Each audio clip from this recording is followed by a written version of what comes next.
Hello everyone, welcome to our podcast. In this podcast, we will discuss about the 2023 economic recession.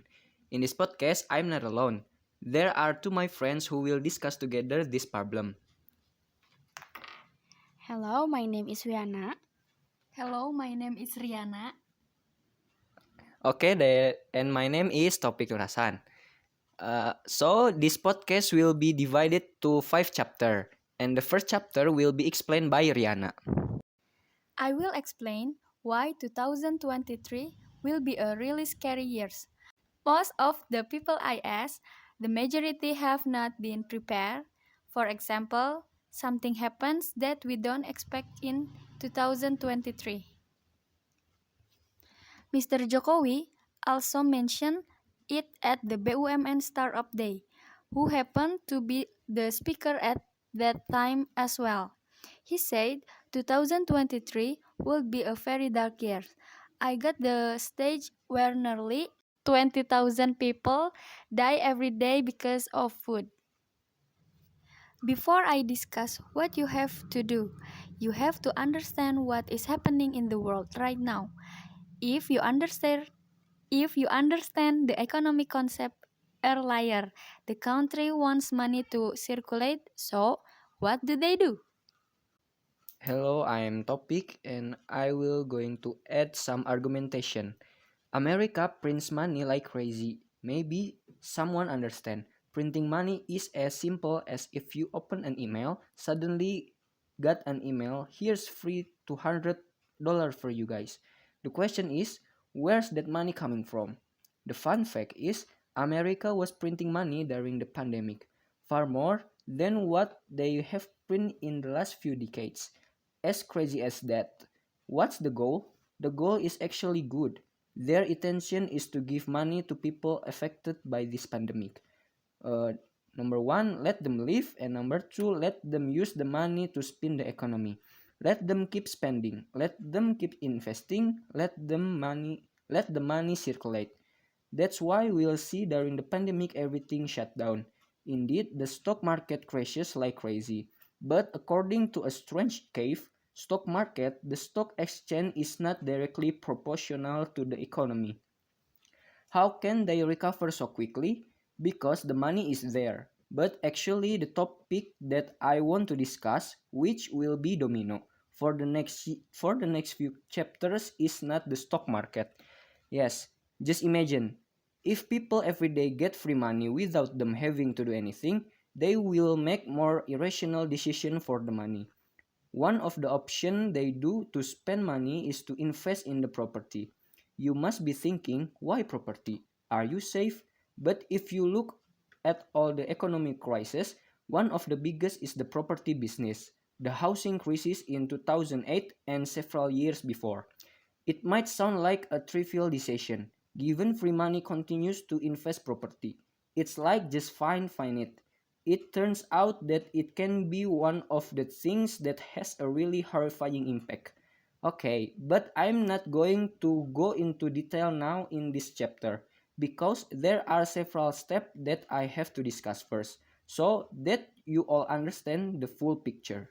The important thing is that you know about the pandemic shutdown and printing money. Chapter 2, Inflating and Tignating. What is the impact of the pandemic? What is the impact of all countries' decision to print money? The basic concept of inflation is too much money in circulation, and the prices all went up. At this time too, I don't need to mention all the inflation rates, including in Indonesia. What are the rising prices? Because yourself must experience it. And maybe this is not the peak yet. Hello, I am Viana and I will add argumentation about discussion. More than 19 of emergency countries, including Indonesia, experiencing food inflation above 5%. When it comes to food, food is a must for everyone, right? If we talk about other inflation, for example, non-corn inflation, things we want or maybe things we don't really need, okay? Okay, we can follow the strategy. But before we dive into the present situation, I have to explain why this happened at the first place with that much money in chapter 1. They print to how people spend money. A simple and economic formula make all price go up. What should be the good intention of all countries to give money to their citizens so that the economy turns around? Even backfire and they realize it's too late. When they realize damn too much money, what should I do? I have to withdraw the money for circulation. I have to make sure the prices aren't that high. This is why you often read in the news what is called tightening, increase interest rates. And that's part 2 of this chapter, which is tightening to what world, including Indonesia, is rising interest rates. Surprisingly, many don't understand why this has an impact on inflation. The theory is simple.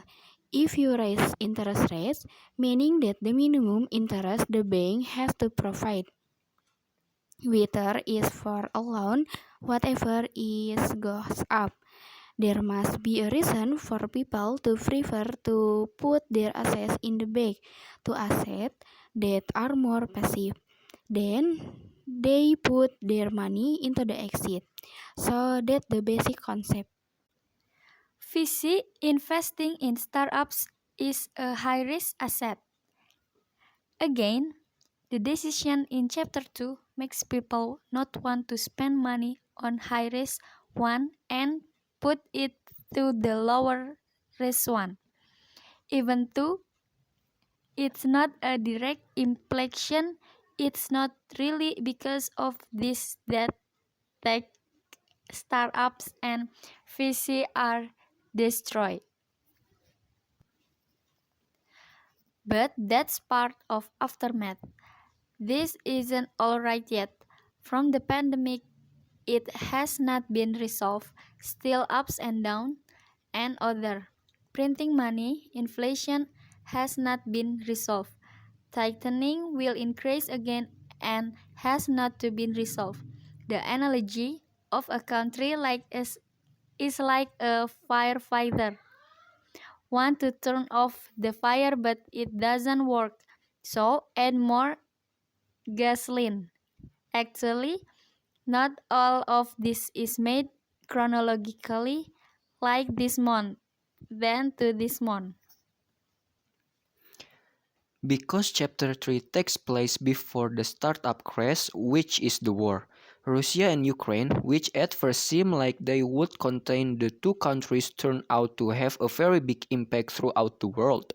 I don't need to explain too much about this war because you often see it in the other media. For example, at that time, Russia was subject to an embargo, its currency went down, and now it is rising again.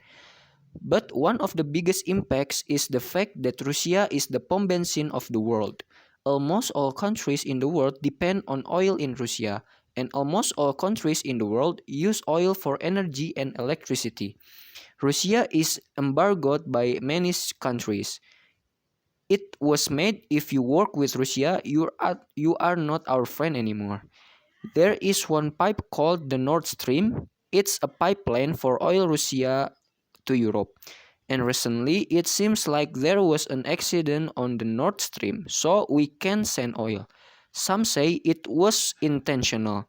There are lots of decisions. For example, Russia wants to sell secretly to ASEAN countries at a lower price, so they can get support from ASEAN countries, and their money is really big. What to do? We want to make Russia look like an evil country, but we still need it. You understand? One that I think is really scary. If you really read this news, crisis in Europe, specifically in the UK and Germany, if we go back to the initial concept, the economy works by circulating money. That money can be in the form of goods. Russia is making the situation even worse. This war is making it even worse. If you really follow the story. Chapter 4 Energy and Food Crisis. But let's focus on Europe first. After all, Europe still depends on Russia for their energy. What's really scary, if you really read the news right now, the crisis there is not as trivial as you think. If you have food, until there's news that the people have difficulty, there is news that the electricity bill has increased to an extraordinary size which has prevented them from spending money for other needs. Plus, the fact that in Europe is autumn, soon it will be winter. Energy is really need, heating and others. Don't forget, if we discuss one chapter, is the compounding of the previous chapters because inflation is not yet started tightening, is getting worse. The pandemic is also not over.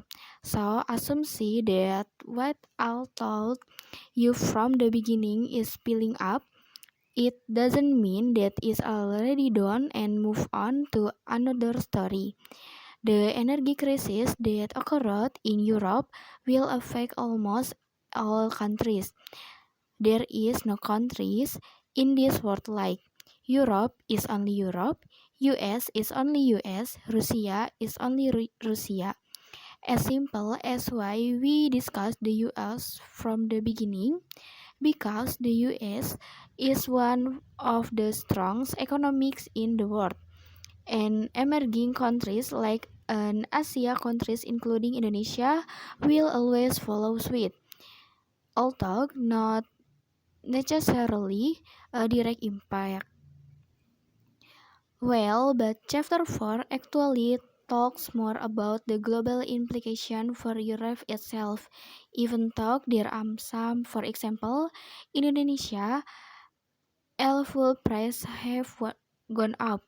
Pertamina makes a statement that they must be competitive, so they increase the price. The state subsidy was also reduced. Not in full inflation or anything, not in crash market stock or which crash market, because that just the inflation. In my opinion, what will make this scary this year's and 2023, this is the most recent crisis. What everyone say, this is the peak of a recession if, for example, a market crash. Namely, the housing crash, the last chapter, in my opinion, will be the end game. I will explain in simple terms why the housing crisis will be the end game of the global economy. We don't need to the grandiose about predicting the future. Let's talk about the past first.